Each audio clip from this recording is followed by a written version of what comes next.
today let us discuss the second stanza of the poem, The Trees. All night the roots work to disengage themselves from the cracks in the veranda floor.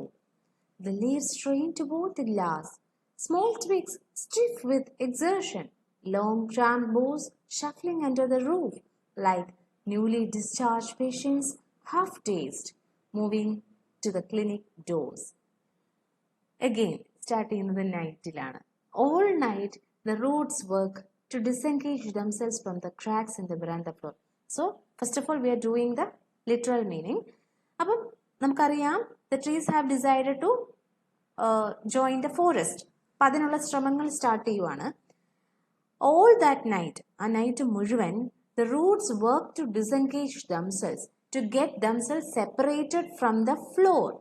ഇത് എവിടെയാണ് വളരുന്നത്? വീടിനകത്താണ്. ഒരു protected ആയിട്ടുള്ള ഒരു എൻവയോൺമെന്റിൽ, ഒരു artificially created എൻവയോൺമെന്റിൽ trees വളരുന്നു. And it has been there for a long time. അപ്പം എന്താണ്? അതിന്റെ റൂട്ട്സും അത്രയും സ്ട്രോങ് ആയിരിക്കും. It has been deeply embedded in the soil. ഈ റൂട്ട് എല്ലാം തന്നെ വളരെ സ്റ്റിഫായിരിക്കും, വേര് നല്ലപോലെ ഉറച്ചതായിരിക്കും. സോ അവിടുന്ന് ഡിസെൻഗേജ് ചെയ്യുക അല്ലെങ്കിൽ സെപ്പറേറ്റ് ചെയ്ത് വരിക എന്ന് പറയുന്നത് ഇറ്റ്സ് വെരി സ്ട്രെനുവസ് അല്ലേ? അപ്പം ആ നൈറ്റ് മുഴുവൻ റൂട്ട്സ് അതിനു വേണ്ടി ശ്രമിച്ചുകൊണ്ടിരിക്കുകയാണ് എന്നാണ് പോയറ്റ് പറഞ്ഞിരിക്കുന്നത്. From the cracks in the veranda floor. Root എങ്ങനെയാണ് ഇറങ്ങിയിരിക്കുക? വെരാൻഡ ഫ്ലോറിൽ വളരുമ്പോൾ ഡെഫിനറ്റ്ലി അവിടെ ക്രാക്സ് ഫോം ചെയ്തിട്ടുണ്ടാവും. ആ ക്രാക്സിൽ നിന്ന് വിട്ടുവരാൻ ശ്രമിച്ചുകൊണ്ടിരിക്കുന്നു. ഇനി കൂട്ടത്തിൽ ഡിസ്ക്രൈബ് ചെയ്യുന്നത് അതിനു വേണ്ടി ഈ റൂട്ട്സ് ശ്രമിക്കുമ്പോൾ ഉണ്ടാവുന്ന മൂവ്മെന്റ് ഓഫ് ദ ട്രീ, അവിടെ ഉണ്ടാവുന്ന ആ ഒരു എക്സ്പീരിയൻസസ് ആണ് ഒബ്ജക്റ്റീവ്ലി പോയറ്റ് ഡിസ്ക്രൈബ് ചെയ്തിരിക്കുന്നത്. The leaves strain toward the glass, small twigs stiff with exertion. കണ്ടോ, അവിടെയും കണ്ടിന്യൂസ്ലി ആണ് ലൈൻ പോകുന്നത്. സോ ടുഗദർ ഞാനിത് പറയാം. എന്തൊക്കെയാണ് സംഭവിക്കുന്നത്? When the roots try to separate themselves from the cracks, the leaves are suffering. Leaves are almost hitting the glass. Maybe ഈ glass, sorry for that, glass എന്ന് പറയുന്നത് ഒരു എന്താണ്, മേ ബി ഈ ഗ്ലാസ്സിൽ നിന്ന് നമുക്ക് വിചാരിക്കാം ഒരു പക്ഷേ ഒരു ഗ്രീൻ ഹൗസ് പോലെ ഒരു എൻവയോൺമെന്റ് ആയിരിക്കാം, അല്ലെങ്കിൽ മേ ബി ദ വിൻഡോസിന്റെ ഗ്ലാസ് ആവാം, എന്ത് വേണേ. അപ്പം ആ ഒരു ഹൗസിനകത്ത് വളരുന്നു എന്നാണ് പോയറ്റ് പറയുന്നത്. അപ്പം ആ ഒരു ഗ്ലാസ്സില് എന്താണ്, ലീവ്സിന്റെ പ്രഷർ ഉണ്ടാവുന്നു. സ്മോൾ ട്വിഗ്സ് സ്റ്റിഫ് വിത്ത് എക്സേർഷൻ.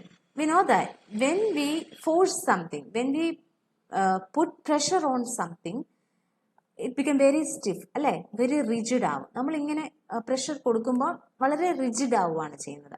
സോ ഈ ചെറിയ ട്വിക്സ് ഒക്കെ വളരെ ഹാർഡായിട്ട് മാറിയിരിക്കുന്നു, റിജിഡ് ആയിട്ട് മാറിയിരിക്കുന്നു. ഇതെല്ലാം എക്സ്പീരിയൻസ് ഓഫ് ദ ട്രീസ് ആയിട്ടാണ് പോയറ്റ് പ്രസന്റ് ചെയ്തിരിക്കുന്നത്. Long cramped boughs shuffling under the roof. Shuffling means that constant movement, ഒരു കണ്ടിന്യൂസ്ലി മൂവ് ചെയ്തുകൊണ്ടിരിക്കുവാണല്ലോ. റൂട്ട്സ് ഇങ്ങനെ ഡിസെൻഗേജ് ചെയ്യാൻ ട്രൈ ചെയ്യുമ്പം ഡെഫിനറ്റ്ലി മൂവ്മെന്റ് ഉണ്ടാവുന്നുണ്ട്. അതാണ് അവിടെ പറഞ്ഞിരിക്കുന്നത്. Long cramped boughs. എന്താണ് ലോങ് ക്രാംപ്ഡ് ബോസ്? മീനിങ് ഇവിടെ തന്നിട്ടുണ്ട്. That branches which whose growth has been restricted. അതായത് they don't have much space to grow as free as the trees outside. അല്ലേ, ഇവിടെ റെസ്ട്രിക്റ്റഡ് ആയിട്ടൊരു റൂഫിനകത്താണ് അത് വളരുന്നത്.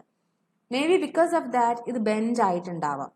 ഈ ഒരു ബ്രാഞ്ചസ് ഒന്നും അത്രത്തോളം വളരാൻ അതിന് പറ്റുന്നില്ല, അവിടെ റെസ്ട്രിക്ഷൻ ഉണ്ട് അല്ലെ. ആ റെസ്ട്രിക്റ്റഡ് അതുകൊണ്ടുള്ള cramp, long cramped boughs shuffling under the roof like newly discharge patients. അപ്പം ഇവിടെ ഈ ബോസിനെ കമ്പയർ ചെയ്തിരിക്കുന്നത്, അല്ലെങ്കിൽ ബ്രാഞ്ചസിനെ കമ്പയർ ചെയ്തിരിക്കുന്നത് ന്യൂലി ഡിസ്ചാർജ് പേഷ്യൻസിനോടുകൂടിയാണ്. Newly discharge patients. So just imagine, after a long period of hospitalization, a person is entering the world, is going to face the society. അപ്പം അത്രയും നാളും ആ ഒരു 4 ചുവരിനുള്ളിൽ കഴിഞ്ഞതിന് ശേഷം ആ വ്യക്തി വെളിയിലേക്ക് ഇറങ്ങുമ്പോൾ അവന് ഉണ്ടാവുന്ന അവന്റെ ഒരു മൈൻഡ് സെറ്റ് എന്ന് പറയണത് അത് നമുക്ക് എക്സ്പ്ലെയിൻ ചെയ്യാൻ പറ്റില്ല. പല ഫീലിങ്സ്, പല ഇമോഷൻസ് ആണ് അവിടെ ഉള്ളത് അല്ലെ. അപ്രിഹെൻഷൻസ് ഉണ്ടാവും, ഫിയേഴ്സ്, പിന്നെ ക്യൂരിയോസിറ്റി ഉണ്ടാവും, സങ്കടം ഉണ്ടാവാം, നഷ്ടപ്പെട്ട ദിവസങ്ങൾ ഓർത്തിട്ടുള്ള സങ്കടങ്ങൾ. അറ്റ് ദ സെയിം ടൈം ഹാപ്പിനെസ്സും ഉണ്ടാവാം, ലൈഫ് തിരികെ കിട്ടിയതിന്റെ സന്തോഷം. ഇനി എങ്ങനെ സ്റ്റാർട്ട് ചെയ്യണം, where to begin, how to start എന്നുള്ള ആ ഒരു കൺഫ്യൂഷൻസ് ഉണ്ടാവാം. അപ്പം ഹാഫ് ഡേസ്ഡ് എന്ന് പറയുമ്പോൾ ഒരു കൺഫ്യൂസ്ഡ് സ്റ്റേറ്റ് ആണ്. ആ ഒരു ന്യൂലി ഡിസ്ചാർജ്ഡ് പേഷ്യൻസിന്റെ ഒരു കൺഫ്യൂസ്ഡ് മൈൻഡ് സെറ്റ് ഉണ്ടല്ലോ, അതുപോലെയാണ് ഈ ബോസ് എന്നാണ് അല്ലെങ്കിൽ ബ്രാഞ്ചസ് എന്നാണ് പോയറ്റ് പറയുന്നത്. ഈ half dazed moving to the clinic doors, അവർ വെളിയിലേക്ക് ഇറങ്ങുക എന്ന് പറയുമ്പോൾ അവർ after a treatment, after a medication ആണ് അവർ വരുന്നത്. അപ്പം മെഡിക്കേഷന്റെ എഫക്ട്സും കാണും. അപ്പൊ എന്തായാലും ടോട്ടലി കൺഫ്യൂസ്ഡ് ആയിരിക്കും അല്ലെ ന്യൂലി ഡിസ്ചാർജ് പേഷ്യൻസ്. അതുപോലെ തന്നെയാണ് ഈ ബോസ്. കാരണം ഇറ്റ്സ് ലൈക്ക് എ കൺഫൈൻമെന്റ് അല്ലെ, ഒരു ലോങ് പീരീഡ് ഓഫ് കൺഫൈൻമെന്റ് കഴിഞ്ഞിട്ടാണ് ഈ റൂട്ട്സ് ഡിസെൻഗേജ് ചെയ്ത് എസ്കേപ്പ് ചെയ്ത് വെളിയിലേക്ക് വരുന്നത്. അപ്പൊ അത് അറിഞ്ഞിട്ടില്ലാത്ത, അത് കണ്ടിട്ടില്ലാത്ത ഒരു വേൾഡിലേക്കാണ് വരുന്നത്. അപ്പം അതിൻ്റെതായ ബുദ്ധിമുട്ടുകൾ, അതിൻ്റെതായ കൺഫ്യൂഷൻസ് ഉണ്ടാവും എന്നാണ് പോയറ്റ് പറഞ്ഞിരിക്കുന്നത്. സോ അവിടെ എന്ത് പോയറ്റിക് ഡിവൈസ് ആണ് വരുന്നത്? സിമിലിയാണ്. ദാറ്റ് ലോങ് ട്രാംഡ് ബ്രാഞ്ചസ്, അല്ലെങ്കിൽ ആ ഒരു ബ്രാഞ്ചസിനെ കമ്പയർ ചെയ്തിരിക്കുന്നത്, ട്രീസിനെ കമ്പയർ ചെയ്തിരിക്കുന്നത് ന്യൂലി ഡിസ്ചാർജ് പേഷ്യൻസിനോടാണ്. ലൈക്ക് യൂസ് ചെയ്ത് കമ്പയർ ചെയ്തിരിക്കുന്നു, അതുകൊണ്ട് അത് സിമിലിയാണ്. We know that. ഓക്കെ, ഇനി നോക്കിക്കേ, all night the roots work എന്നാ പറഞ്ഞേക്കണേ. അപ്പൊ സീക്രട്ട് ആയിട്ടാണ് വർക്ക് ചെയ്യുന്നത്. നൈറ്റ് എന്ന് പറയുമ്പോൾ സൈലന്റ് ആണ് അല്ലെ, എപ്പോഴും നൈറ്റിനെ നമ്മൾ സൈലൻസുമായിട്ട് അസോസിയേറ്റ് ചെയ്യുന്നത്. അപ്പൊ സൈലന്റ്ലി ആണ് ഈ റൂട്ട്സ് ഇത് മുഴുവൻ ട്രൈ ചെയ്യുന്നത്. അപ്പൊ ഇതാണ് ഇതിന്റെ ലിറ്ററൽ ലെവൽ മീനിങ് വരുന്നത്. ഇനി ഇതിന്റെ ഫെമിനിസ്റ്റ് മീനിങ് എങ്ങനെയാന്ന് നോക്കാം. Implied meaning, the roots work to disengage damsels from the cracks in the veranda floor. അപ്പോൾ നമുക്കറിയാം ഈ ഒരു ഇമാൻസിപ്പേഷൻ അച്ചീവ് ചെയ്യണമെങ്കിൽ it's not an easy task. അവരവരുടെ ഐഡന്റിറ്റി റിയലൈസ് ചെയ്തതും അല്ലെങ്കിൽ ഇക്വാലിറ്റിക്ക് വേണ്ടി ഫൈറ്റ് ചെയ്യുന്നതും അതിനുവേണ്ടി വോയിസ് ചെയ്യണതും ഒക്കെ ഇറ്റ്സ് വെരി ഡിഫിക്കൽട്ട്. അവർ ഇത്രയും നാളും പ്രൊട്ടക്റ്റഡ് ആയിട്ടൊരു എൻവയോൺമെന്റിൽ മറ്റുള്ളവർ പറയുന്ന റെസ്ട്രിക്ഷൻസ് കേട്ട് ജീവിച്ചതാണ് വുമൺ അല്ലെ. അവിടുന്ന് അവർ ഡിസെൻഗേജ് ചെയ്യുവാണ്, സെപ്പറേറ്റ് ചെയ്ത് വരികയാണ്. അവരുടെ റൂട്ടിൽ നിന്ന്, അവരുടെ തന്നെ ഇത്രയും നാളും ഉണ്ടായിരുന്ന ഐഡന്റിറ്റിയിൽ നിന്ന് അവർ മാറുകയാണ്. ഇറ്റ്സ് വെരി ഡിഫിക്കൽട്ട് അല്ലെ. അപ്പൊ ഭയങ്കരം. ഇപ്പൊ ഇവിടെ നമ്മുടെ ട്രീസ് സഫർ ചെയ്ത പോലത്തെ അത്രയും തന്നെ എഫേർട്ട് വിമന്റെ ഭാഗത്തും ഉണ്ടാവും.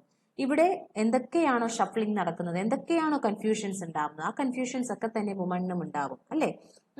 അവരുടെ cracks in the veranda floor എന്ന് പറഞ്ഞിരിക്കുന്നതിനെ നമുക്ക്, ഈ ക്രാക്സിനെ നമുക്ക് എന്തായിട്ട് പറയാം? മനസ്സിന്റെ വിള്ളലായിട്ട് പറയാം. Because of the restrictions or the limitations imposed on them, അവർക്കുണ്ടായിട്ടുള്ള മുറിവുകൾ, മനസ്സിലുണ്ടായിട്ടുണ്ടായ മുറിവുകൾ, അത് അത്ര പെട്ടെന്ന് ഹീൽ ചെയ്യാൻ പറ്റാത്ത മുറിവുകൾ, ആ മുറിവുകളാവാം ക്രാക്സ് കൊണ്ട് നമുക്ക് ഉദ്ദേശിക്കാം, അങ്ങനെ മീൻ ചെയ്യാം. ഇനി half dazed moving to the clinic doors, ഇനി അതൊരു കമ്പാരിസണിലേക്ക് പോയാൽ സെയിം അല്ലേ? കാരണം എന്താണ്, women they are going to experience a life which is new to dum.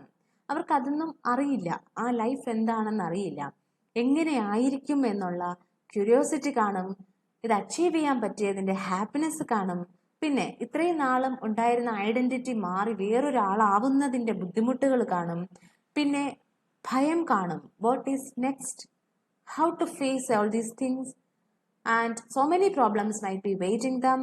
അതെല്ലാം എങ്ങനെ ഫേസ് ചെയ്യും, ഇങ്ങനെയുള്ള കൺഫ്യൂഷൻസ് കാണും. ആ ഒരു മൈൻഡ് സെറ്റ്, ആ ഒരു കമ്പാരിസണും, അതായത് വുമൺ, ട്രീസ് എന്ന് പറയുന്നത് വുമൺ ആണെങ്കിൽ ആ വുമണിനെ ഹാഫ് ഡേസ്ഡ് അല്ലെങ്കിൽ ന്യൂലി ഡിസ്ചാർജ് പേഷ്യൻസിനോട് കമ്പയർ ചെയ്യുന്ന കമ്പാരിസൺ വരുമ്പോഴും അത് കറക്റ്റ് ആവുകയാണ് അല്ലേ. ആ ഒരു ന്യൂലി ഡിസ്ചാർജ് പേഷ്യന്റിന്റെ മൈൻഡ് സെറ്റിന് സിമിലർ ആയിരിക്കും പുതിയൊരു ലൈഫിലേക്ക് കാലെടുത്ത് വെക്കുന്ന, പുതിയൊരു ലൈഫ് എന്ന് ഇവിടെ ഉദ്ദേശിക്കുന്നത് ഒരു ഫ്രീഡം, ലിബറേഷൻ, അതെന്ന് പറയുന്നത് പുതിയൊരു എക്സ്പീരിയൻസ് ആണ്. Okay, so hope this is clear.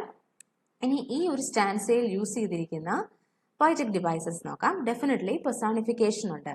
All night the roots work to disengage themselves, അതോ റൂട്ട് വർക്ക് ചെയ്യുന്നു എന്നൊക്കെ പറയാണ്. ദെൻ സിമിലി നമ്മൾ പറഞ്ഞു, ന്യൂലി ഡിസ്ചാർജ് പേഷ്യൻസിനോട് ബ്രാഞ്ചസിനെ കമ്പയർ ചെയ്തിരിക്കുന്നു. And also enjambment is there, one line runs on to the next. Again, hope this is clear to you. See you in the next session.